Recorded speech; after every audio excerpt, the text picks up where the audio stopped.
How we doing, ladies and gentlemen? My name is Wolf. Welcome back to episode 29 of the Ultimate Survival Guide. I'm still thinking of how I'm gonna title the last episode to say, like, cool shit happened, watch this, without it being A, clickbait, and 2, the stupidest title on the fucking planet. I don't know. Whatever you see, hopefully will give you a bit of a laugh. But yeah, so to leave off, or to catch up from where we just were, killed a Crawley, and we got an Exalted Orb drop. And talked about Sarn Ramparts and how it's pretty decent for farming, and we're going to make our way into Act 8, and I'll show you why this is one of my also disliked acts. Well, I mean, this one's not too bad, it's just slow. If I'm ever playing on stream with someone or playing in Trade League or anything like that, this is an act where I'll kind of offer myself to stream in a way, and I'll say, alright, you give me the waypoints for this act, I'll give you the waypoints for this act, everyone will be happy, because we all fucking hate Act 8. And so, because this is like the barrier before you can really start farming. Because once we hit Act 9, we're gonna really start power farming. And I don't know, okay, one more thing I need to ask. I gave you like a Q&A in the last episode. I got one more for you.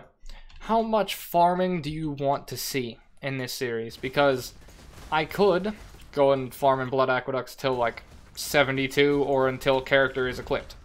Which, I mean, I'm probably gonna do. And, I mean, just like in my off time. You know, I'm bored, I got nothing to do. I'll pull up the survival guide character, put Netflix on, just fucking farm. And farm in Blood Aqueducts, get some gear, that sort of stuff.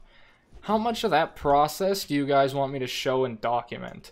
Because I could do, like, cut-ins, maybe. I honestly don't know. Because I like the way I record these now, where it's like a half hour, right? But I don't think anyone wants to watch a half hour of Blood Aqueducts farming. I feel bad for the people who watch me fucking stream when I'm trying to get a tabula at the start of a league. Like, you're watching a snail, you're watching a white kid play a snail. It's basically what you're doing. I have never seen that before. And don't get me wrong, I appreciate you. Of course I do. But I also kind of feel bad because watching me run up and down Blood Aqueducts while I just talk about random shit for a half hour. Or, in my stream's case, 6 hours. Yeah. I mean, honestly, Blood Aqueducts, I'm gonna farm it to get a tabula before I go into maps. To get some decent gear, or to get pieces to upgrade, I suppose. Try and get a decent weapon and that sort of stuff. And then move into... maps and that sort of thing. Now, one thing I am gonna say is if I do farm a shitload of Blood Aqueducts, which I will, I'm gonna throw some MTX on this fucker, because I am not gonna stare at this, like, clown suit motherfucker for, like, I don't know, multiple hours while playing Blood Aqueducts. I'm sorry, it's not gonna happen. I can take it off afterwards, but I am not gonna stare at the clown suit man over here.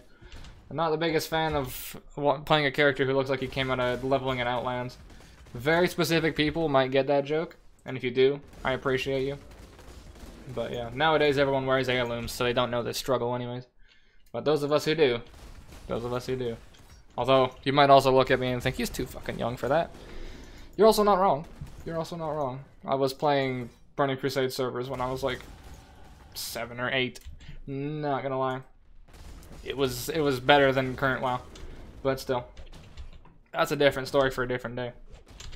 But yeah, how much, like, farming do you guys want me to do and that sort of thing? I could do a half hour of me just shooting the shit or whatever and just chop it in every now and then with, like, actual progression for the week or something. I don't know. I don't really know how I'm gonna go about maps and endgame maps because I know how to do progression stuff, Atlas progression, that sort of thing. I don't know how much I want to show, right? Like, I could do things in an hour and a half increment for sure, right? But I don't know how much of that people want to watch. Because there's a lot that happens once you get to endgame, and I don't want to miss anything important, right? I don't want to miss an Exalted Orb drop, for fuck's sake, right? I don't want to miss, like, yeah, I don't want to miss that drop happening while I'm, like, not recording or something. Because if I'm recording and farming on this character, I'll either have Netflix on one monitor, or have music going. Both of which copyright strike me instantly. So, I mean, I could mute it and then do whatever. I would obviously figure a way around it. But I'm just kind of curious how you guys should think, or would prefer to watch said series. I know some people don't like me rambling in the first place, or just talking about random shit and want me to do a series where I cut tip to tip to tip. Those of you are not going to enjoy anything past episode 10 in this series, but still. So, yeah. Are any of these actually of note? If that had movement speed, I would use it. I could maybe roll it better. What's the eye level on this thing? 52. Is it really worth my time? Armor max life. I don't have the currency. I have an exalted orb which could convert to fucking anything, but I don't have enough alch to be able to do anything. Oh my god, what a joke. Okay, ephemeral edge. I've heard of this thing. It's apparently really good.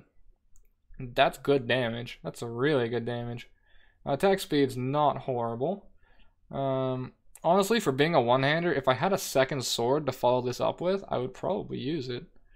That Rigwald's rolled higher. Are you kidding me, bro? 128, 139. It just rolled higher, just flat off. That's funny. Okay, sure. Let's get a 2-link on that, I guess. That's space to attacks. I do need to replace that eventually. Like, I need to replace a lot of this gear. Like, heavily. That's fucking horrible. That's a joke. Yeah, no. That's nothing. Honestly, that's not bad for what it is, I guess. 5% quality. Living the dream. Living the 5% quality dream. Oh my god. It gets worse the moment I think, yeah, I have an exalt. But yeah, okay. That's fine. I need to change the links. Okay, thanks. Not that hard to do. Blood Rage. In the socket. In the hole. Come on now, kiddo. You take that out of context and it gets really weird. But yeah, 1635. That was not really spectacular, but whatever. We're gonna throw that in this tab. Whatever, I'll roll with it. Do I have anything of note? I need to go through and sell all this trash at some point.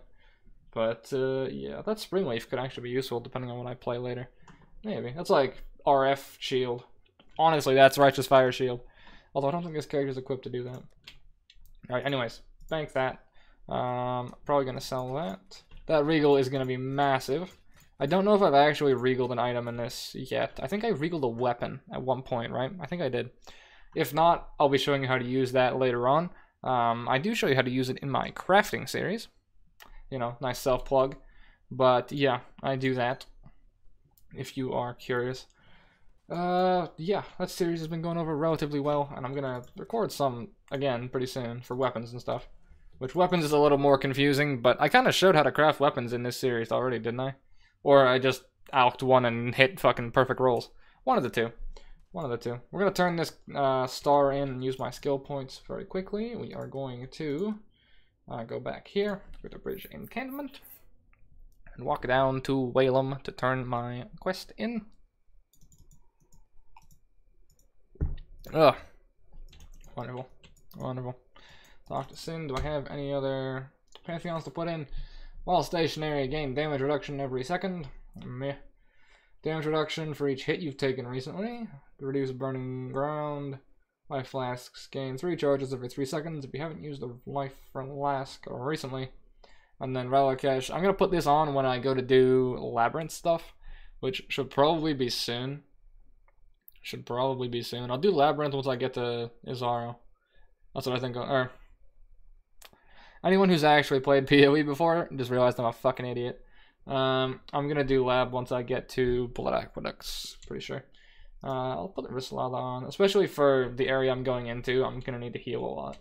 Brian King is good. Damage over time. You know, this actually might not be awful for the next act, because the next act is, or the act we're in, has a lot of damage over time.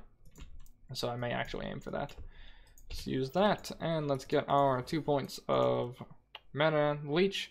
And I shouldn't have to worry about mana problems anymore, ever again. Because mana leech is spectacular. Absolutely spectacular. Because it leeches like a % of the damage you do as mana.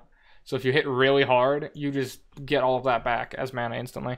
Like I've seen a character that did like 2 million DPS, and his mana leech was like, yeah, it's never going under, ever. So those types of characters definitely exist.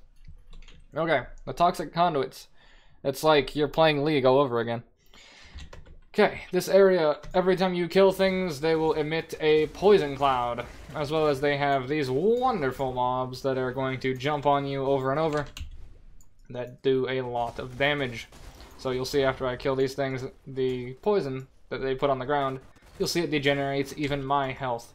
With 6 endurance charges and a stone golem up, it still degenerates my health. It's pretty brutal. Now, this is an act that will kill squishy characters over and over and over again. I recommend you have a load of spell damage, or a load of like bow damage or whatever. By this point, I pray for you that you're able to clear faster than I am, or that you're as tanky. Because add in the already heavy poison damage on top of whatever else the enemies can spawn with, and you're gonna have a bad time, let's just put it that way. Now this is like the one of 2 areas that has this kind of component to it. Everything else just hits really hard and takes forever to clear. They start you off at kind of the worst point. It does get easier after this. It just gets more time consuming. It just gets a little more time consuming. So, this is kind of the hardest part of the act. I just went in a circle. Honestly, let's cut across. Let's cut across over here. And leap slam into a wall. Wonderful. Down and around up there. Seems alright. Do I want that? Yes, I do. Back up. That is a mace that gives me implicit 4% AoE. That could be very good, depending on if I play, you know, depending on how well I roll it, too. I don't know if it's going to beat out my current weapon, though. I need more blacksmith whetstones. Yeah, you can go back under 2 minutes, and there's a whetstone, like, down here. Sue me. Please don't. Please don't. But, yeah. I could probably craft that into an actually decent weapon, just with the alch I've got. If RNG and prayers are enough to get me a good weapon, I could maybe get something decent. However, it's a 56 weapon, so we'll see. I may just wait until aqueducts. I don't know, I might need a better weapon. Oh, no. 9 corrupted blood stacks. Okay, just because I'm playing a character that's really tanky doesn't mean I can't talk about that.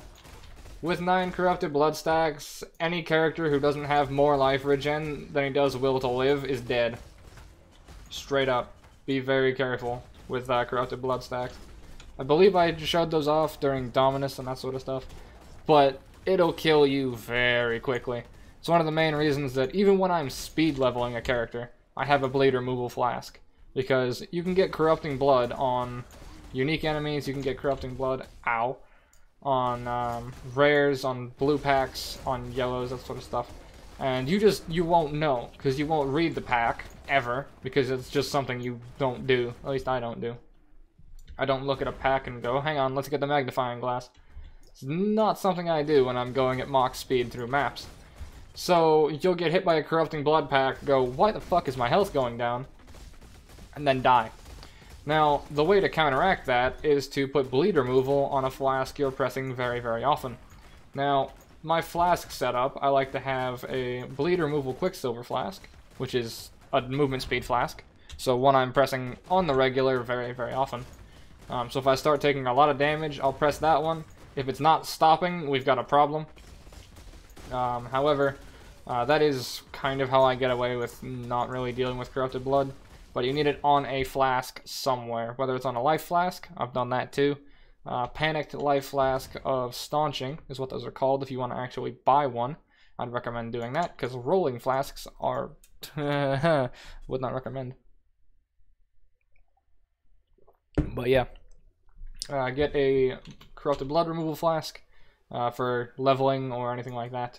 Honestly, if you have the spare currency and quicksilvers early on in the league, it's worth to roll it like pre-Act 5. I'm not even kidding. That's what I would attempt to do if I didn't need gear. If I was playing a build like an Arc character or something. I'm actually starting up a Armageddon brand Marauder, which will be on the channel at some point, don't you worry. I'm starting that up in a league that I joined recently to basically kill time until the next league comes out. And because that character really doesn't require anything to get it off the ground, like doesn't require any gear other than 2 basic wands with good spell damage, I'm gonna focus on getting good flasks to go fast, right? To go fast or make sure I don't die to dumb shit, namely corrupted blood. So if you're playing like a spell character or a bow character who's already got a good weapon and you're pretty much fine, roll a set of flasks by like Act 5 and you'll appreciate yourself. If you somehow come across a granite flask, get freeze removal on it, because if you click a strong box and get frozen, you're probably dead. More than likely. I think I went the wrong way. I need that transmute though. Need that. Let's pop back. I don't have a dexterity. I have 400 strength? Jesus. That's a lot. That's a lot of strength.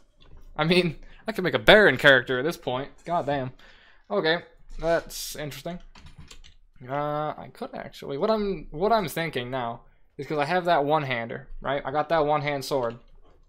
So what I could do is, if I get a equally good one-hand sword or axe or whatever for my other hand, it's like a dual-wield tech slam. Because I was making a character, or messing around with a character, that was using 2 rapiers with crit to do tech slam stuff.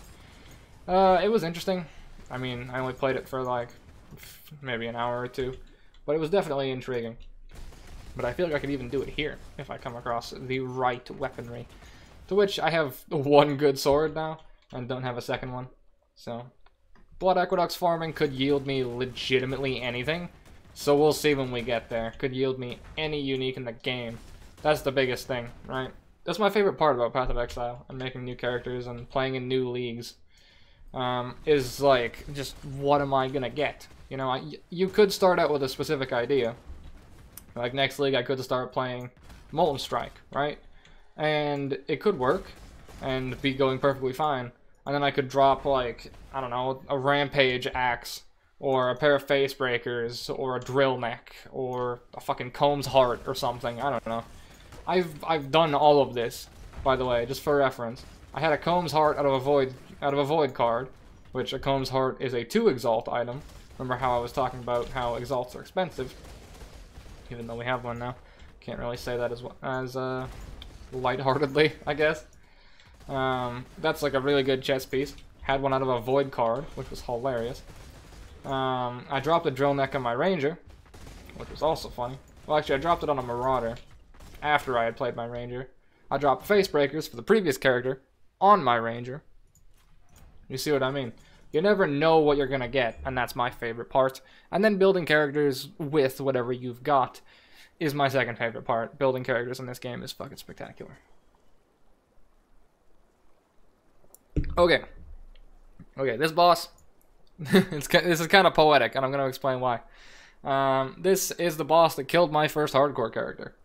What's even funnier, is my first hardcore character was a Tech Slam Juggernaut, or Tech Slam Juggernaut, or Tech Slam Chieftain, that had about the same DPS.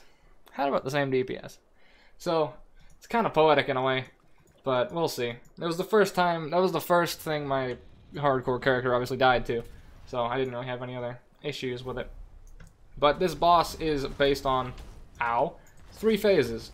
We are currently in purple phase, which, if you stand in these things, will do a lot of damage over time to you, as well as give you a stack that makes you slower. This means move speed, attack speed, basically anything at all. She's also got these red balls, because you can make a lot of bad jokes with that, but I'm not going to, because I like monetization. But they will do a lot of damage to you. This is what happens when you get this slow. Do not recommend. So click the valve, and it will remove them. And you think, okay, this is great. Why doesn't the fight just stay like this? Because then she moves to the next phase. You get like an extra 3 seconds of damaging, and then she'll move to the next one. This is red phase. You know those balls I was talking about before? Yeah, there's going to be more of them, and they hit harder, and they're scary, and I don't honestly know if I'm going to do this fight deathless. This is like honestly the most lethal phase, because they spawn randomly and detonate fast. I don't know the exact AoE on them, but it's not great. I think this character is decently tanky enough. And then you get a 10 stack buff that I was reading that killed me, that gives you 10% more damage taken or something like that. One other thing is, it's not like other, actually never mind, I'm going to shut up now. I'm going to just not say what I was about to say. Avoid that one, by the way. Avoid her teleport. You can bait it with movement. So So if you see her going into the animation, she's going to land right beside where you were previously. So you can then move away from it if you're not playing this type of build, of course. But yeah, I think this is probably my best option to kill her in. You can kind of identify build-based what is the best phase to kill her in. In this build, I feel like red's probably the best option, but I'll show you green, you know, obviously for concept, or for explanation. Green phase is not bad. It spawns adds, so if you need flasks, green phase isn't horrible. However, you do get a stacking buff, right? You see green phase and you go, okay, this isn't bad, this isn't scary, I can kill her here, right? Totally. She just does some stuff every now and then. There's not really an issue, you can just kill her through this. Yeah, that damage, or that stacking debuff makes your damage go down quite a bit. It goes down quite a bit. Now it says 10%, but it's a lot worse. We are doing basically no damage. You need to have a shitload of base damage by this point to be able to just flatten her. Because look at her health bar. We're 10 stack green phase, and yeah, our 2k DPS has gone down to 700. So yeah, you can kill her in this save, or in this phase, relatively safely. Helps if I string the words together in the correct order. But needless to say, you are going to be taking a fucking eternity to do so. By the time you kill this boss, we might actually get an updated Templar model. Or a Toucan Dan armor set. So we're going to try and kill her probably in a mix of purple and red, and just skip through green if I'm honest. Go as far as I can during purple phase. Excuse me. And try and get as much damage as possible. I am stood in it. I need to be very careful here, because if I stand in these for too long, yeah, I need to pull it right now. Bait the teleport a little, and just kind of slam away until she phases. Okay. Keep in mind we have Raslala on, so when I'm not using my life flasks, it's regenerating, which is spectacular, because this boss is fucking horrible, and you need life flasks. So it's actually a good Pantheon swap at this point, because you can be kind of liberal with your flasks. And I'm just going to try and abuse my range as much as I can, without getting destroyed like that, preferably, if I can. Make sure to keep the totem up, if you have the brain power to remember, so you can get a lot of extra damage with that. Make sure it's still in range to do damage as well. And be careful, because 10 stack red phase is very sketchy. Because if you get hit by one of these explosive balls, you're going to take a lot of damage. Now, tanking one of them is fine. Tanking like a 6 stack of them might not end the best. Avoid that, obviously. But yeah, kind of figure out which stack, or which color is better for your build. You see, oh, there's a reason my other character died. Try and figure out which one is better for your build at each interval, I guess. Purple's just kind of shitty in general, but purple's not bad if you're playing like any sort of build where you're not doing damage. So you being slowed and affected by action speed isn't the worst, right? So totem builds, blade vortex, minion builds, purple's not bad. Red is not bad for tanky builds that can sustain a hit or two. Unlike that. Don't feel bad about dying to this boss. This boss is a bitch. And then green is more built around builds that just do a shitload of damage. Because if you want to kill her safely, but what is it? You want to kill her safely and already do a bunch of damage, green is the phase for you to kill her in. I'm gonna probably reset this, move it to green here quickly. She's also low, so I might even be able to phase her here, or like kill her here. I can kill her in the first steps of green, I believe. Because green is like, I don't feel like doing this boss fight and I have enough DPS, so I'll make do. Like so. But yeah, I don't like that fight at all. It's annoying. It's not so much hard as it is like just a pain in the ass. There's some fights that are hard, like a Crawley, you're actually thinking, you're panicking because everything's going off at the same time when you're focusing. That fight's just annoying, if I'm honest. Like, I don't really care about avoiding the balls, I just get one shot, right? Because there's not really much dynamic to it, in my opinion. I don't know, should I do, like, boss fight critiques? I don't know. Maybe some people like my opinion. But yeah, that's Deodre, a annoying boss that I'm not a big fan of that killed my first hardcore character. Now, we thought it was going to be Innocence. everyone in the stream bet on Innocence, myself included. When I'm betting against myself, you know you've got fucking issues. But I was betting on Innocence to kill my hardcore character. Didn't happen. It was her. I actually made it this far, and I was like, man, on this trashy of a character, I did not expect this.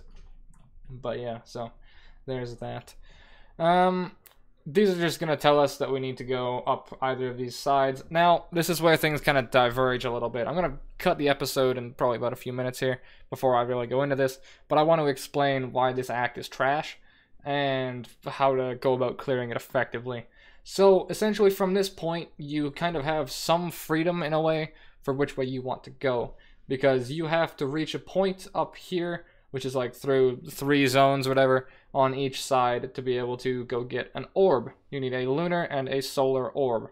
Moon and sun orb, right? For those of us with less brain power. Those will be culminated in the center at the harbor bridge to activate the end boss, and then you go through to Blood Aqueducts. That's why no one likes this league, because there's a boss literally right before Blood Aqueducts, and it sucks. But yeah, so you can go either left, or you can go right, and then you can go left, go all the way up, get your solar orb, and then you can cut across, or you go right and you go and get everything else afterwards, right? So the way that I like to do this is, honestly, either way is fine. I prefer to go left first, because there's, there's side quests and skill point quests on both sides. That's where they fuck you. There is skill point quests on this side, to go through Bathhouse and get Yugal, which are over here and a massive pain in the ass. And then there's the same quests, or different quests, but skill point quests on this side as well. So essentially you need to full clear the act, as opposed to going up here, getting the thing you want, cutting across, getting this one, getting the boss, you're gone. You can't do that, because skill point quest is here, skill point quest is here, and skill point quest is like here as well. So you need to go on both sides. That's a massive pain in the ass. What's even worse is this skill point quest. You have to backtrack, most likely, because you're gonna miss the actual quest objective. So much so that I really just skip through this act and go, fuck it, I'll get it later. Basically every time I come through here. And then I just spend like an hour typing in /passives until it says all completed. Which is basically how I go about things, if I'm entirely honest. But yeah, my recommendation is start the left side, go up through here. You could just go through it quickly if you want to, but I'd say left side is safer-ish, kind of. If you have a decent build that can do a lot of damage, left side works. Right side is lower level, I believe. I believe this is like 54, and then the next area is 55, 56, whereas this is like 54, 57, 59. But, you know, if you've got a build that's good enough, left side's pretty decent, how I normally go. But I'd recommend also, either works. You gotta go to both sides anyways for skill point quests, so we will inevitably be doing both and managing both. Well, that is going to bring us to the end of this episode. Hope you guys did enjoy, and you learned something about the Deodre fight. For those curious, I suppose I might as well. So I played. That is 26.5 hours. At the moment. And then /deaths, we are at 10. We've managed to make it to the double digits. Not bad, not bad. I've had some characters at like 70 at this point, I'm not even gonna lie. Because there were the squishy ones that Innocence killed 10 times, that Akrawli killed 20 times, and then I corpse ran Deodre for 15, 20 times, etc, etc. Because some builds I make that just don't have more than 500 life until Act 9. I have played those before. They're very, very intriguing. But yeah, that is going to be all from me. Hope you guys did enjoy. And as always, take care, gentlemen.